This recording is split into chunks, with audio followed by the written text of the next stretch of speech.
میں نے جو متعدد مواقع سے آیات مبارکہ آپ کو سنائی کہ ہر جگہ پر چوٹی کی چیز صبر ہے، آخری چیز جو بیان ہوتی ہے وہ صبر ہے۔ سورۃ العصر میں آخری بات وَتَوَاصَوْا بِالصَّبْرِ یا ایھا الذین آمنوا استعینوا بالصبر والصلاۃ، اے ایمان والو مدد حاصل کرو صبر سے اور نماز سے۔ ان اللہ مع الصابرین، اللہ تعالیٰ صبر کرنے والوں کے ساتھ ہے۔ اور پھر آگے چل کر وبشر الصابرین الذین اذا اصابتهم مصیبۃ قالوا انا للہ وانا الیہ راجعون، اے نبی بشارت دیجئے، خوشخبری دیجئے ان صبر کرنے والوں کو کہ جن پر جب بھی کوئی تکلیف یا مصیبت نازل ہوتی ہے تو کہتے ہیں کہ ہم اللہ ہی کے ہیں اور اللہ ہی کی طرف ہمیں لوٹ جانا ہے۔ صبر کا مفہوم ہے اپنے آپ کو تھامنا، روکنا، برداشت کرنا، تحمل کرنا، اور جو بھی اپنا ایک طے شدہ مقصد ہے کسی بھی مخالفت سے بددل ہوئے بغیر، کسی بھی تکلیف یا مصیبت سے ہراساں ہوئے بغیر اس کی طرف پیش قدمی کیے چلے جانا۔ بڑی سخت سردی پڑ رہی ہے، فجر کا وقت ہے، گرم پانی کا اہتمام نہیں ہے، اب اس وقت فجر کی نماز کے لیے اٹھنا، ٹھنڈا پانی اگر ہے تو وضو تو کرنا ہوگا، اس ٹھنڈے پانی سے وضو کرنا، اس وقت لحاف سے نکلنا ہی بہت مشکل، ٹھنڈے پانی سے وضو کرنا اور مصیبت۔ یہ جب تک انسان میں صبر کا مادہ نہ ہوگا ممکن ہی نہیں۔ اس کو کہیں گے صبر علی الطاعہ، اطاعت پر صبر کرنا۔ ناگواری محسوس ہو رہی ہے لیکن اس ناگواری کو برداشت کرتے ہوئے انسان اللہ کے حکم کے اوپر جمع رہے، اللہ کے حکم پر عمل کرے۔ یہ کیا ہے؟ یہ صبر ہے۔ اگر یہ صبر نہیں ہے تو ظاہر بات ہے کہ انسان اللہ کے اس حکم پر عمل نہیں کر سکے گا۔ صبر کا مادہ نہیں ہوگا تو آپ کام نہیں کر سکیں گے۔ اور اسی کا ایک دوسرا رخ ہے، جب آپ دعوت حق کے لیے کھڑے ہوں گے پہلا قدم کیا آتا ہے؟ استہزاء، تمسخر، مذاق اڑانا، جس کی میں مثال اب دینا چاہتا ہوں محمد الرسول اللہ صلی اللہ علیہ وسلم کی شخصیت سے۔ دیکھیے ہم کیا اور ہماری بساط کیا، ہم کیا مبلغ ہوں گے، کیا داعی ہوں گے، ہمارے اپنے دامن پر داغ ہوتے ہیں، لیکن یہ کہ محمد الرسول اللہ کے دامن پر کوئی داغ تھا؟ ان کو تو سارے مکے والے الصادق الامین کہتے تھے، نہایت محبوب شخصیت تھے، ان کے لیے تو جا صادق جا الامین یہ الفاظ سننے میں آتے تھے، آنکھوں کا تارا۔ لیکن جب آپ نے دعوت اب شروع کی، اب قرآن مجید میں دیکھیے کسی نے کہا مجنون ہو گئے، دماغ خراب ہو گیا، پاگل ہو گئے، اجی شاعر ہیں، کچھ شعر جوڑ لیتے ہیں ہم پر دھوس جماتے ہیں۔ کسی نے کہا ساحر ہیں، کچھ جادو سیکھ لیا ہے، یہاں تک کہ ایسے بدبخت بھی پیدا ہوئے، قرآن میں ہے ساحر کذاب، سحر کرنے والا جادوگر نہایت جھوٹا۔ یہ الفاظ کہے جا رہے ہیں کس کی شان میں؟ محمد الرسول اللہ صلی اللہ علیہ وسلم۔ قرآن میں نقل کیا گیا یا ایھا الذی نزل علیہ الذکر انک لمجنون۔ کبھی آپ نے اس کا ترجمہ سوچا؟ ہے وہ شخص، دیکھیے تصور کیجئے حضور جا رہے ہیں، تشریف لے جا رہے ہیں، کسی دعوت میں ہے، تبلیغ میں، یا ویسے ہی تشریف لے جا رہے ہیں، اور کوئی ایک جمگھٹا ہے لوگوں کا، ادھر سے فقرہ آتا ہے، تیر کی طرح لگتا ہے دل میں جا کر محمد کے صلی اللہ علیہ وسلم۔ اے وہ شخص جس کا یہ خیال ہے کہ اس پر کوئی ذکر نازل ہو رہا ہے، ہمارے خیال میں تو تمہارا دماغ خراب ہو گیا ہے۔ یا ایھا الذی نزل علیہ الذکر انک لمجنون، کہا کہ نہیں کہا؟ اور یہ نہ سمجھیے کہ حضور صلی اللہ علیہ وسلم کے قلب مبارک کو تکلیف نہیں ہوتی تھی۔ میں قرآن سے ثابت کروں گا، میں کہیں کوئی کہانیاں بیان نہیں کرنا چاہتا۔ قرآن نے کہا ہے وَلَقَدْ نَعْلَمُ انک یضیق صدرک بما یقولون، اے نبی ہمیں خوب معلوم ہے صلی اللہ علیہ وسلم کہ جو کچھ یہ لوگ کہہ رہے ہیں اس سے آپ کا سینہ بھجتا ہے، یہ جو گھٹن ہوتی ہے، صدمہ ہوتا ہے۔ انک یضیق صدرک بما یقولون، ہمیں خوب معلوم ہے کہ جو کچھ یہ باتیں آپ کو سننی پڑ رہی ہیں، یہ کڑوی کسیلی باتیں، یہ جو فقرے چست ہو رہے ہیں، استہزاء ہو رہا ہے، تمسخر ہو رہا ہے۔ سورہ ہجر میں ہے، ایک جگہ کھڑے ہوئے لوگ قرآن کا مذاق اڑا رہے ہیں، بھائی فلاں آیت تم لے جانا، فلاں آیت میری ہوگی، اس کے ٹکڑے کر رہے ہیں، اس کے ٹکڑے حصے بکھرے کر کے قیمہ بنا کر ان آیات کا تمسخر اڑا رہے ہیں۔ ایک جگہ قرآن مجید میں مذکور ہے کہ فرشتوں کا مذاق اڑ رہا ہے، بھائی یہ دیکھو محمد نے کہا ہے صلی اللہ علیہ وسلم کہ جہنم پر تو کل 19 فرشتے ہیں، علیہا 19 قرآن میں آیت نازل ہوئی۔ ایک پہلوان کہتا بھائی 10 کو تو میں سنبھال لوں گا، باقی 9 کا تم انتظار کر لو۔ یہ باتیں آ رہی ہیں حضور کے کانوں میں، کلام الہی کے ساتھ کیا سلوک ہو رہا ہے، مجھ پر کیا فقرے چست کیے جا رہے ہیں، مجھ پر جس طریقے سے استہزاء اور تمسخر کا رویہ اختیار کیا گیا ہے، دل بھج رہا ہے، دل میں صدمہ ہے۔ دیکھیے سورہ نون ہے، اور میرے نزدیک یہ دوسری وحی ہے جو حضور پر نازل ہوئی ہے، اس کی ابتدائی آیات، نون والقلم وما یسطرون ما انت بنعمت ربک بمجنون وَإِنَّ لَكَ لَأَجْرًا غَيْرَ مَمْنُونٍ وَإِنَّكَ لَعَلَىٰ خُلُقٍ عَظِيمٍ فَسَتُبْصِرُ وَيُبْصِرُونَ بِأَيِّكُمُ الْمَفْتُونُ إِنَّ رَبَّكَ هُوَ يَعْلَمُ بِمَنْ ضَلَّ عَنْ سَبِيلِهِ وَهُوَ أَعْلَمُ بِالْمُهْتَدِينَ۔ نون، قسم ہے قلم کی اور جو کچھ یہ لکھتے ہیں۔ اے نبی آپ اپنے رب کی نعمت سے مجنون نہیں ہیں۔ یہ کیوں کہا جا رہا ہے؟ حضور کو جو صدمہ پہنچا ہے وہی نازل ہوئی ہے دل جوئی کے لیے، تسلی کے لیے۔ آپ کیوں برا منا رہے ہیں؟ اے نبی آپ کیوں صدمہ اور رنج اور اندوہ محسوس کر رہے ہیں؟ ان بدبختوں کے کہنے سے کوئی آپ مجنون ہو جائیں گے؟ مانتا بے نعمت ربک بمجنون وَإِنَّ لَكَ لَأَجْرًا غَيْرَ مَمْنُونٍ۔ آپ کو جو یہ صبر کرنا پڑ رہا ہے، آپ کو جو یہ جھیلنا پڑ رہا ہے، اس کی وجہ سے آپ کو وہ اجر ملے گا جس کا سلسلہ کبھی منقطع نہیں ہوگا۔ وَإِنَّكَ لَعَلَىٰ خُلُقٍ عَظِيمٍ، اور اے نبی آپ تو خلق عظیم کے حامل ہیں۔ آپ کا اخلاق، آپ کا کردار، آپ کی سیرت، آپ کی شخصیت میں طہارت، نفاست، پاکیزگی، آج تک دنیا نے کوئی پاگل، کوئی مجنون ایسا بھی دیکھا؟ یہ ساری باتیں اللہ تعالیٰ حضور کی دلجوئی کے لیے فرما رہے ہیں۔ اس سے آپ اندازہ کیجئے کہ کتنا صدمہ ہوتا ہوگا۔ یہی ہے، اس ساری چیز کو جمع کیجئے تو یہ چیز کیا ہے؟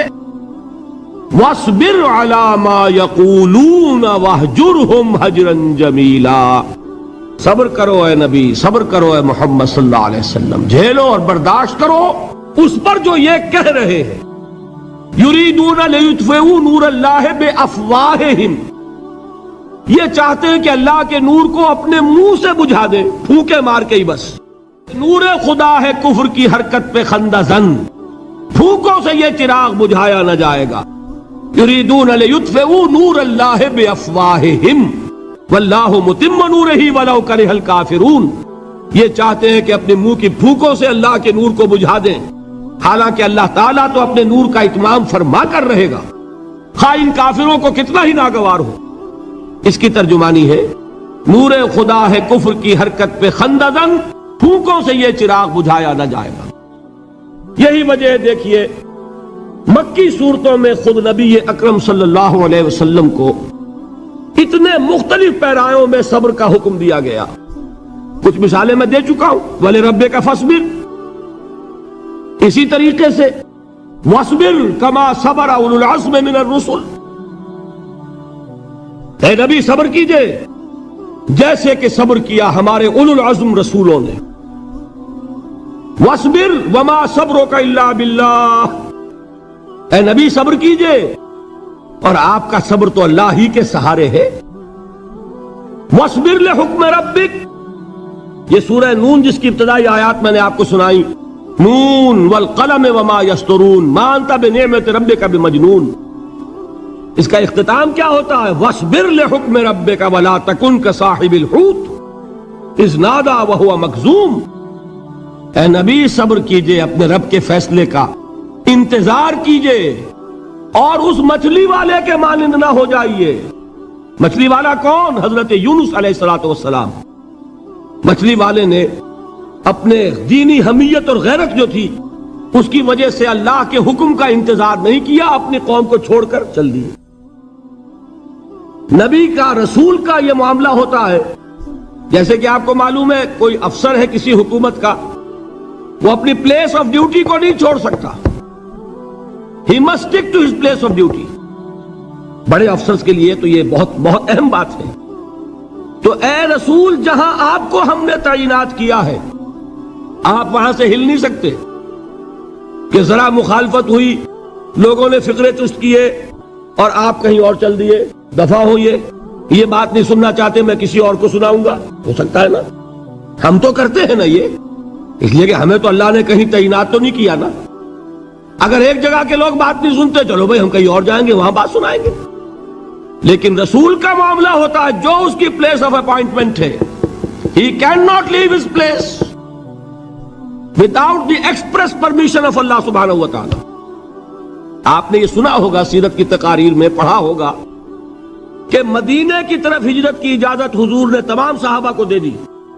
خود منتظر رہے جب تک کہ اللہ کی طرف سے اجازت نہیں آ گئی. حضرت ابو بکر پوچھتے رہتے تھے حضور اجازت آ گئی کہ نہیں؟ نہیں ابھی نہیں آئی. حضور اذن آ گیا؟ نہیں آیا. ابھی نہیں آیا. حبشہ کی طرف سب کو بھیج دیا، اجازت دے دی جو جانا چاہے چلا جائے. حضور کی صاحبزادی جو حضرت عثمان کے نکاح میں تھی وہ بھی ہجرت کر رہی ہیں، لیکن حضور تو نہیں گئے. رسول نہیں چھوڑ سکتا اپنی جگہ کو. یہاں تک کہ تمام تقریباً صحابہ چلے گئے، حضور رہ گئے، حضرت ابو بکر رہ گئے، حضرت علی رہ گئے. اور حضرت ابو بکر پوچھ رہے ہیں بار بار اجازت آئی یا نہیں؟ نہیں ابھی نہیں آئی. حضرت عائشہ نے واقعہ بیان کیا کہ ایک روز اچانک دوپہر کے وقت ہم نے دیکھا کہ حضور نے اپنے پورے جسم کو ڈھانپا ہوا ہے، چہرے کو بھی کپڑے میں ڈھانکا ہوا ہے اور تشریف لا رہے ہیں. یہ اس میں تعجب کی بات یہ کہ عرب میں آج بھی آپ کو معلوم ہے کہ یہ چیز جو ہے ان کی روایات کے خلاف ہے کہ دوپہر کے وقت کوئی کسی سے ملنے جائے. یہ وقت جو ہے قیلولے کا ہے، آرام کا ہے. تو این ٹھیک دوپہر کے وقت تشریف لائے حضور. آپ نے آ کے حضرت ابو بکر سے فرمایا کہ اجازت آ گئی ہے. حضرت ابو بکر نے بہت خوش ہو کر ایک بات کہی، حضور میں نے 2 اونٹنیاں تیار کی ہوئی ہیں. یعنی اب آپ وہ تو سوچتے تھے نا شاباش ملے گی کہ میں نے تیاری کی ہوئی ہے. میں نے 2 اونٹنیوں کو خوب کھلا پلا کے فربا کیا ہوا ہے، بڑی توانا ہے تاکہ ہم تیزی کے ساتھ سفر کر سکیں. حضور نے توقف کیا، فرمایا ہاں ٹھیک ہے، 1 اونٹنی میں استعمال کروں گا لیکن میں اس کی قیمت ادا کروں گا. حضرت ابو بکر کی آنکھوں میں آنسو آ گئے. روتے ہوئے کہا حضور مجھ سے یہ مغایرت، کیا یہ جان اور مال کسی اور کے لیے ہے؟ آپ مجھ سے بھی کہہ رہے ہیں میری اونٹنی جو ہے وہ بھی بلا معاوضہ آپ قبول نہیں فرما رہے. یہ ہے محمد الرسول اللہ کی غیرت اور حمیت کا معاملہ. اب دیکھیے ایک بات عجیب ہے، یہ ربط اپنے ذہن میں رکھیے. اللہ تو صبر کی تلقین کر رہا ہے اپنے رسول کو، اور رسول یہی تلقین کر رہے ہیں اپنے صحابہ کو.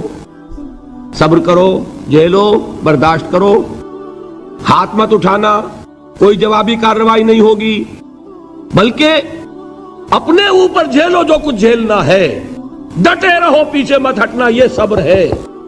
لیکن ہاتھ اٹھانے کی اجازت نہیں.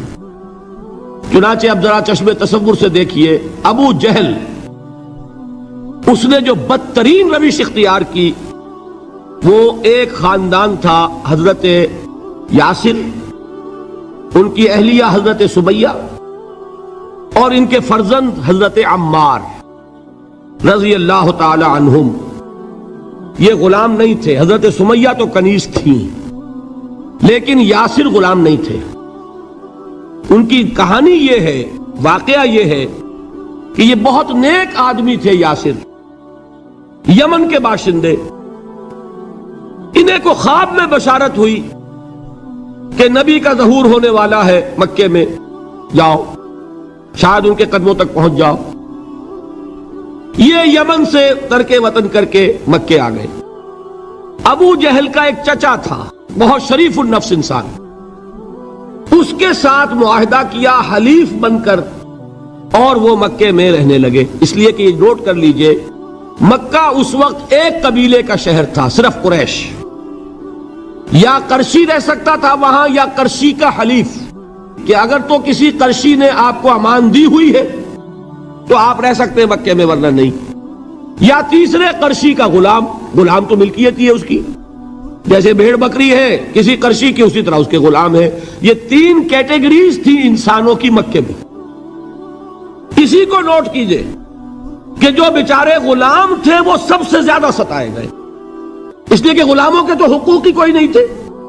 بلال غلام تھے، ابو فقی غلام تھے، زنیرہ ایک کنیز تھی، ان کو جو ماریں پڑی ہیں اس کا آپ کو معلوم ہے۔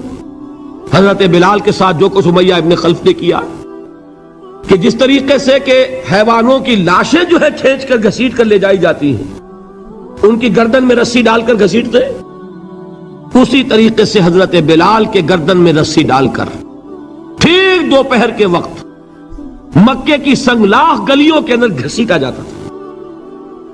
نیچے زمین جل رہی ہے توے کی طرح، اور ویسا بھی ہوتا تھا کہ چت لٹا دیا، اوپر سے وہ آگ مکے کا کہ سورج جو ہے ذرا نوٹ کیجئے، آگ برسا رہا، نیچے زمین توے کی طرح جل رہی ہے، اور ایک بھاری سل بھی لا کر جو ہے سر پر رکھ دی، چھاتی پر رکھ دی گئی ہے کہ آواز نہیں نکل رہی، جھاگ نکل رہے منہ سے، لیکن اس حال میں بھی احد احد احد، ایک ایک اللہ، قل هو اللہ احد، الفاظ نکل رہے۔ یہ ہے وہ صبر، صبر علی الابتلاء، صبر علی الایذاء۔ یہ ابتلاء اور ایذاء پر صبر ہے، جھیلو برداشت کرو، اس توحید پر قائم رہو، محمد کی رسالت کے اقرار کرتے رہو صلی اللہ علیہ وسلم، لیکن ہاتھ نہیں اٹھانا۔ اب میں آپ کو بتا رہا تھا یہ تو غلام تھے، یہ جو تھے یاسر، یہ حلیف تھے، غلام تو نہیں تھے نا۔ البتہ وہ ابو جہل کے چچا کی کنیز تھی یہ سمیہ، انہوں نے اجازت لے کر ان سے نکاح کر لیا، یہ تو کنیز رہیں گی۔ بیٹا جو ہوا وہ بھی ایک طرح سے جب کنیز زیادہ ہے تو غلام ہو گیا، عمار ابن یاسر۔ وہ جو شخص تھا بہت شریف النفس ابو جہل کا چچا، وہ مر گیا۔ اب ابو جہل جو ہے اس خاندان کا سربراہ ہے، لہذا یہ تینوں جو افراد ہیں وہ اس کے رحم و کرم پر ہیں۔ یاسر کو بھی پروٹیکشن اگر ہے تو ابو جہل کی ہے، ابو جہل جو چاہے کرے، اور سمیہ تو کنیز ہے ہی، اس کا تو کوئی حق ہے ہی نہیں، جو چاہے کرے، اور عمار ان دونوں کا بیٹا ہے، لہذا بدترین معاملہ کیا ابو جہل نے ان تین افراد کے ساتھ۔ حضرت سمیہ کے ساتھ جو کچھ کیا گیا ہے آپ اس کا تصور نہیں کر سکتے۔ بالآخر جو شہید کیا ہے حضرت سمیہ کو، ایذائیں دے دے کے، سسکا سسکا کے، ان کے جسم کے نازک حصوں کو جلا کے، داغ دے کر، کہتا کیا تھا، ایک دفعہ کہہ دو کہ میرا جو یہ بت ہے یہ بھی الہ ہے، مان لو میں چھوڑ دوں گا۔ تنگ آ گیا، کسی طریقے سے ایک دفعہ کہہ دو پھر میں چھوڑ دوں گا۔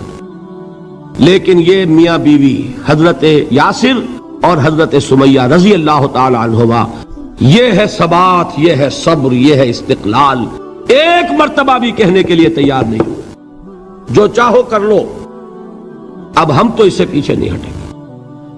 تنگ آ کر اس نے حضرت سمیہ کی تو شرمگاہ میں برچھا مارا ہے اور شہید کیا۔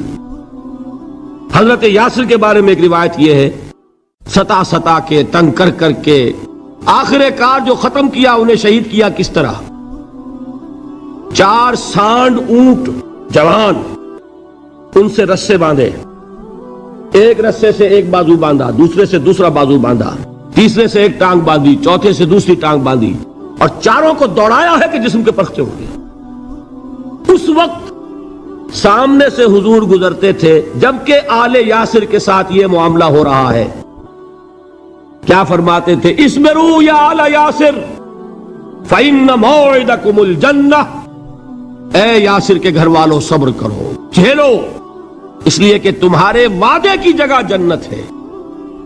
اللہ تعالیٰ ادھر آنکھ بند ہوگی ادھر جنت میں تمہارا داخلہ ہو جائے گا. یہ ہے تواصوا بالصبر والعصر ان الانسان لفی خسر. یہ تواصوا بالصبر پر کون عمل کر رہا ہے؟ محمد الرسول اللہ صلی اللہ علیہ وسلم. دے تو بھی محمد کی صداقت کی گواہی. یہ صداقت کی گواہی دیتے ہوئے انہوں نے اپنی جانیں دے دی. 4 سے لے کر 12 تک 8 برس اس کو کہتے ہیں پرسیکیوشن، فزیکل پرسیکیوشن، تشدد، مار پیٹ، جلانا، دہتے ہوئے انگاروں پر لٹانا، فاقے رکھنا، بھوکے رکھنا. ان کو ڈال دی گئی زنجیریں، گھروں میں بند کر دیا گیا نوجوانوں کو. حضرت عثمان کو چچا نے ان کے ایک چٹائی کے اندر لپیٹا اور دھونی دے دی. دم گھٹ رہا ہے، جان نکل رہی ہے. حضرت مصعب بن عمیر رضی اللہ تعالی عنہ، وہ نوجوان 200 درہم کا جوڑا ان کا سل کر آتا تھا شام سے تیار ہو کر. لباس معطر ہوتا تھا، جدھر سے نکل گیا پوری گلی جو ہے وہ معطر ہو گئی. انگلیاں اٹھ رہی ہیں، وہ جا رہا ہے مصعب، یہ خوشبو اس کی ہے. اس مصعب کے ساتھ کیا سلوک کیا؟ باپ تو مر چکا تھا، ماں نے پالا تھا، دولت بہت چھوڑ کر گیا تھا باپ، لہذا ماں نے بڑے ناز و نام میں پالا، بڑے لاڈ پیار میں. 200 درہم کا جوڑا تیار ہو رہا ہے. لیکن یہ کہ آپ کو معلوم ہے عرب کے اس معاشرے میں عورت کی کوئی حیثیت نہیں تھی، ماں کا اختیار نہیں تھا. چچا تھا اب سربراہ خاندان کا. چچا نے کہا مصعب اگر تم نے اپنے باپ کا دین چھوڑ دیا ہے تو باپ کی دولت پر بھی تمہارا کوئی حق نہیں ہے، نکل جاؤ گھر سے. اس نے یہ سوچا تھا کہ مصعب کے ہوش ٹھکانے آ جائیں گے، دن میں تارے نظر آ جائیں گے، ناز و نام میں پلا ہوا گھر سے نکل کے جائے گا کہاں؟ یہ سارا نشہ جو ہے توحید کا یہ ہرن ہو جائے گا. حضرت مصعب کا جواب بالکل برعکس تھا. اچھا ٹھیک ہے چچا جان، میں گھر چھوڑتا ہوں. وہی بات جو کبھی کہی تھی ابراہیم نے. باپ نے کیا کہا تھا؟ واجرنی ملیہ، جاؤ چلے جاؤ، دفع ہو جاؤ میری نگاہوں سے. حضرت ابراہیم نے کیا جواب دیا تھا؟ سلام علیک ساستغفر لک ربی انہ کان بی حفیہ. اچھا ابا جان آپ کا حکم یہی ہے تو میں چلتا ہوں، آپ پر سلامتی ہو، میرا رب مجھ پر بڑا مہربان ہے، میں اس سے آپ کے لیے استغفار کروں گا. چل دیے. یہی جو ہے حضرت ابراہیمی کی نسل ہے نا قریش. آج ابراہیم کے ایک بیٹے کے ساتھ وہی معاملہ ہو رہا ہے مصعب کے ساتھ، اور مصعب چلنے کے لیے تیار ہو گئے. چچا نے سوچا میں سمجھتا تھا کہ ہوش ٹھکانے آ جائیں گے، یہ تو تیار ہو گیا نکلنے کے لیے. غصے میں آ کے اگلی بات کہی، یہ کپڑے جو پہنے ہوئے تم نے یہ بھی اسی مشرک باپ کی کمائی کے ہیں، اتارو ان کو. وہی کپڑے اتارے، مادر زاد برہنہ گھر سے نکالے گئے. ماں کے پاس پہنچے، ماں نے آنکھوں پر ہاتھ رکھے. مصعب کیا ہوا؟ ماں سے کہتے ہیں کہ ماں میں موحد ہو گیا. اور وہاں سے گئے، پھر حضور کی خدمت میں کپڑے کہیں سے مانگے ہوں گے. یہ مصعب ہیں 200 درہم کا جوڑا پہننے والے. جب حضور پر مدینے کے 12 افراد ایمان لائے تھے، بیعت عقبہ اولا ہوئی، انہوں نے کہا کہ حضور ہمیں کوئی شخص اپنا ایسا شاگرد دیجئے جو ہمیں قرآن پڑھا سکے. حضور نے حکم دیا مصعب جاؤ، اب مدینے جاؤ، یثرب جاؤ، یثرب والوں کو قرآن پڑھاؤ، انہیں تبلیغ کرو. مصعب گئے ہیں وہاں، 1 سال کی کمائی 75 افراد لا کر حضور کے جھولی میں اگلے سال ڈال دیے کہ حضور یہ میری 1 سال کی کمائی ہے. 72 مرد 3 عورتیں. بہرحال وہ مصعب بن عمیر ہے جو غزوہ احد میں شہید ہوئے، اور جب شہید ہوئے تو ان کے جسم پر صرف ایک چادر تھی. یہی چیزیں ہیں اصل میں کہ جو ہمارے دلوں کو منور کرنے والی ہیں نور ایمان سے. وہ علم بردار تھے غزوہ احد میں، جھنڈا مسلمانوں کا ان کے پاس تھا. ایک ہاتھ پر ایک شانے پر وار پڑا، ہاتھ کٹ گیا، دوسرے سے تھاما، دوسرے پہ کٹ گیا، اب دونوں حصوں کے بچے ہوئے ٹکڑوں سے جھنڈے کو تھاما، گرنے نہیں دیا، یہاں تک کہ شہید ہو گئے. گرے ہیں تو جھنڈا گرا ہے. شکل میں حضور سے بہت مشابہ تھے. خبر اڑ گئی کہ محمد شہید ہو گئے صلی اللہ علیہ وسلم. یہ مصعب بن عمیر کا واقعہ ہے. جب ان کو اب دفن کرنے کا وقت آیا، اور شہید کے لیے کفن جو ہے اس کا وہی لباس ہوتا ہے جو شہادت کے وقت ہو، حضور کے سامنے ایک پرابلم پیش کیا گیا. حضور مصعب کے جسم پر تو ایک چادر تھی، اور وہ چادر بھی اتنی چھوٹی ہے، یعنی 2 گز کی چادر بھی نہیں ہے. اس سے اگر سر ڈھانپتے ہیں مصحف کا تو پیر کھل جاتے ہیں، پیر ڈھانپتے ہیں تو سر کھلتا ہے، کیا کریں؟ حضور نے فرمایا سر ڈھانپ دو چادر سے اور پیروں پر گھاس ڈال دو۔ یہ آخری لباس ہے جو محمد کے اس دیوانے کو اس دنیا سے رخصت ہوتے ہوئے ملا ہے، جس کا 200 درہم کا جوڑا چلتا تھا۔ یہ ہے صبر۔ برداشت کیا کہ نہیں کیا؟ یہ خباب بن الارت پیشے کے لحاظ سے لوہار تھے۔ سوچئے ایک زندہ انسان کو دہتے ہوئے انگاروں پر لٹایا جا رہا ہے، ان انگاروں سے کھال جلی، کمر کی چربی پگھلی، اس پگھلنے والی چربی سے وہ انگارے ٹھنڈے پڑے۔ یہ سب کچھ جھیل رہا ایک شخص۔ سوچنے والوں نے سوچا نہیں ہوگا کیا جرم تھا ان کا؟ تو بڑا شریف آدمی ہے، بہت اچھا کاریگر ہے، وقت پر کام دیتا ہے، مناسب اجرت لیتا ہے، یہ کیا ہوا؟ یہ کوئی جرم نہیں، جرم صرف ایک ہے، ایک اللہ کو مانتا ہے اور محمد کے دامن سے وابستہ ہے صلی اللہ علیہ وسلم۔ فاستعینوا بالصبر والصلاۃ، مدد حاصل کرو کس سے؟ صبر سے اور نماز سے۔ ان اللہ مع الصابرین، جان لو کہ اللہ تعالیٰ صبر کرنے والوں کے ساتھ ہے۔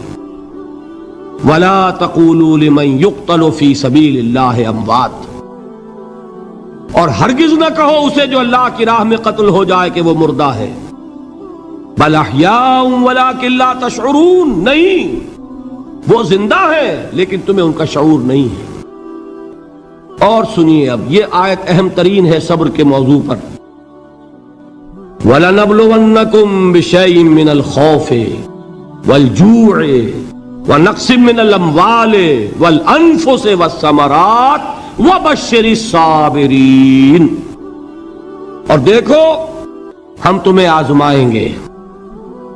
وَلَنَبْلُوَنَّكُمْ، ہم لازماً آزمائیں گے تمہیں، بِشَيْءٍ مِّنَ الْخَوْفِ، خوف کی کیفیت طاری کر کے، والجوع، بھوک، فقر اور فاقہ، ونقص من الاموال، مالی نقصان، والانفس، جانی نقصان، والثمرات، اور ثمرات، پھلوں اور میووں کا نقصان۔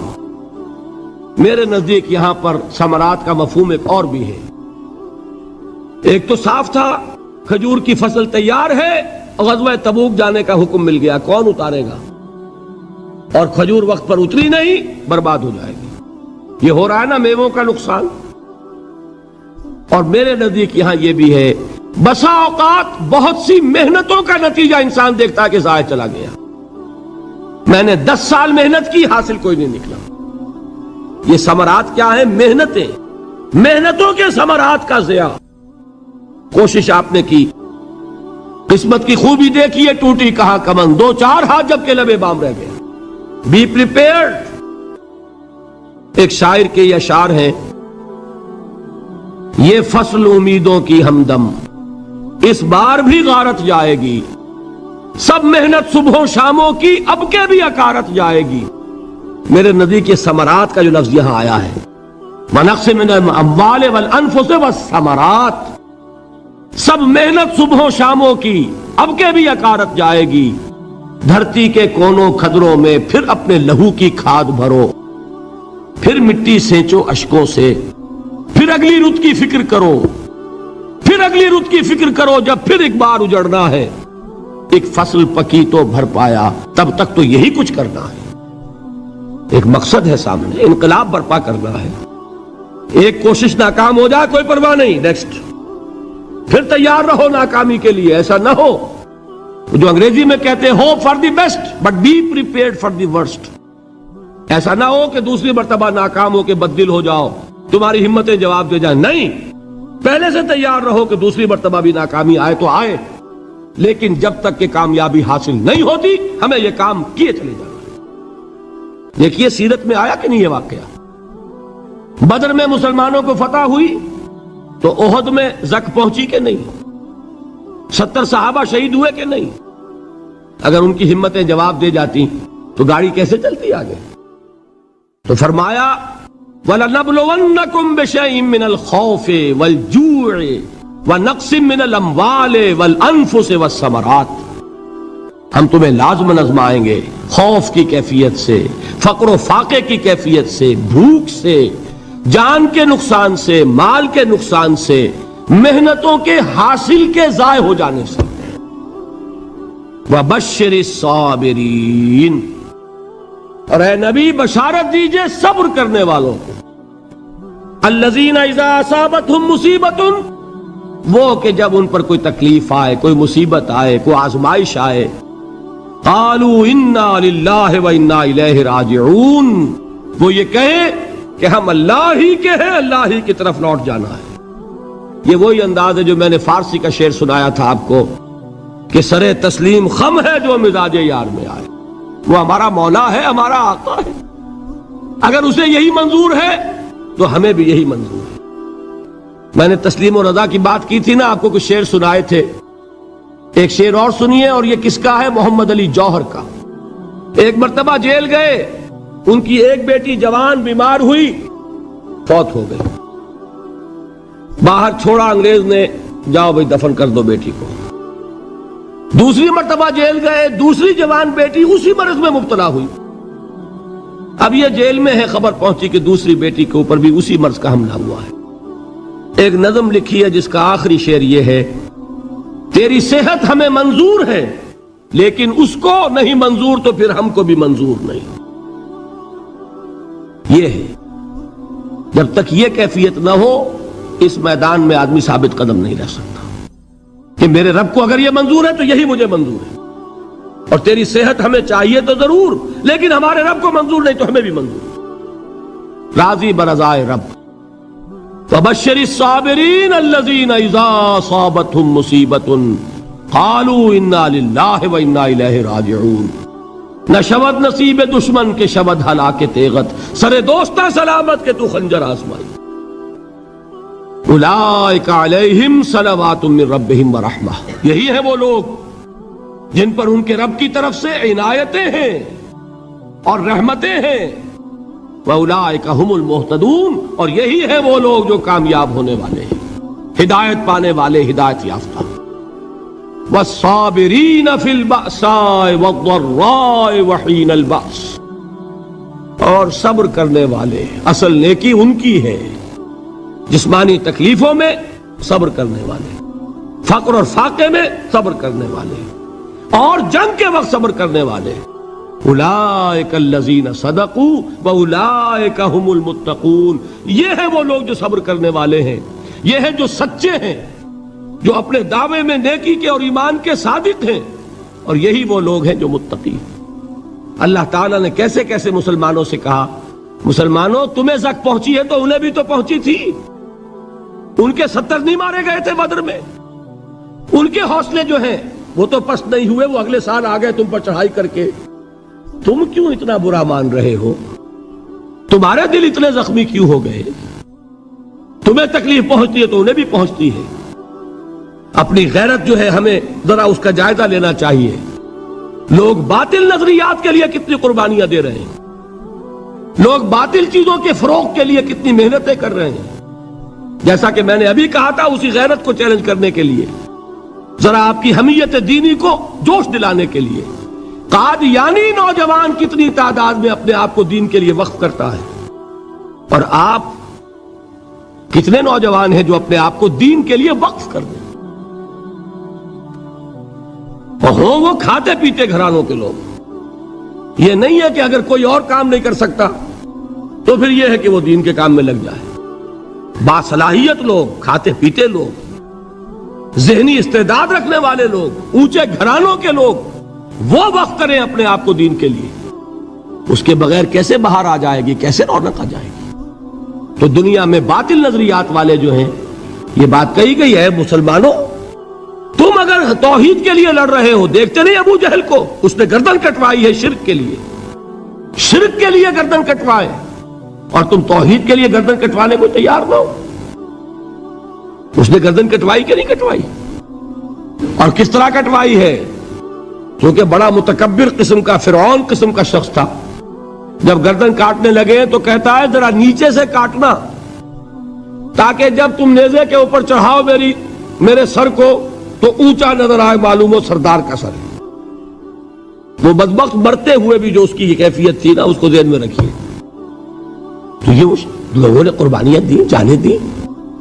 تو فرمایا اگر تم ان سے زیادہ قربانی نہیں دو گے، یہ جو نوٹ کر لیجئے اس کو، مجرد اگر حق کو غالب کرنا اللہ کے ذمے ہو تو آنے واحد میں غالب کر دے گا، تمہیں تکلیف ہی دینے کی ضرورت نہیں. سمجھ رہے؟ کیا اللہ کے مقابلے میں کوئی باطل کی طاقت ٹھہر سکتی ہے؟ یہ تمہارے ایمان کا امتحان ہے، یہ تمہارے خلوص کی آزمائش ہے، یہ تمہارے امتحان کا ثبوت درکار ہے کہ اللہ تعالیٰ دیکھنا چاہتا ہے تم اس کے لیے اپنی جانیں قربان کرنے کو تیار ہو کہ نہیں، تم اس کے لیے تن من دھن لگانے کو تیار ہو کہ نہیں. اور یہ جان لو کہ اگر کفار اور مشرکین اور ملحدین اور باطل نظریات والے وہ جو کچھ قربانیاں اپنے باطل نظریات کے لیے دے رہے ہیں ان سے زیادہ اگر تم نہیں دو گے تو حق غالب نہیں ہوگا. انہوں نے جو صبر کیا ہے اپنے باطل نظریات پر، اگر تم اس سے زیادہ صبر کا ثبوت نہیں دو گے اپنے اس حق پر تو حق غالب نہیں ہوگا. اس لیے فرمایا یا ایھا الذین آمنوا اصبروا وصابروا. نہ صرف یہ کہ صبر کرو بلکہ صبر میں اپنے دشمنوں سے آگے نکلو، ان کے صبر سے بڑھ کر صبر کرو. وَرَابِطُوا، مرابطہ کہتے ہیں چوکس رہنا، ہوشیار، پہرا دو. ایسا نہ ہو کہ دشمن جو ہے غفلت میں تمہارے اوپر کوئی حملہ جو ہے کر بیٹھے. وَاتَّقُوا اللَّهَ، اور اللہ کا تقوی اختیار کرو، لعلکم تفلحون، تاکہ تم فلاح پاؤ. یہ ہے حضرات تواصوا بالصبر. میں نے عرض کیا تھا ہر جگہ پر آپ کو چوٹی کی بات صبر ملے گا. آیت الکرسی، آیت البر جو میں نے آپ کو سنائی آخر میں والصابرین فی الباساء والضراء وحین الباس. حامیم السجدہ وما یلقاها الا الذین صبروا وما یلقاها الا ذو حظ عظیم.